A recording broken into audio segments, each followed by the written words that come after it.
संसारामध्ये जीवन जगणारा प्रत्येक मनुष्य सत्व धनाचा संग्रह करण्याच्या पाठीमागे लागत असतो.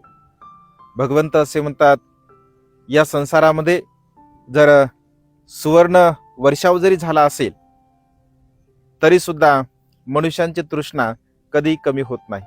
असंख्य धनाचा ढिगारा जरी मनुष्याच्या समोर ठेवला असेल तरी सुद्धा मनुष्यांच्या तृष्णा कधीही कमी होत नाही. आणि त्यामुळे अशा प्रकारच्या या तृष्णारूपी कामभोगामध्ये जर मनुष्य पडत असेल तर तो मनुष्य सदा सर्व काळ दुःखाने जीवन जगत असतो. आणि त्यामुळे या तृष्णारूपी धनाचा, काम वासनेचा आपण पूर्णपणे त्याग केला पाहिजे. कारण ही तृष्णा अगदी समुद्राप्रमाणे या संसारामध्ये मनुष्याच्या जीवनामध्ये काम करत असते.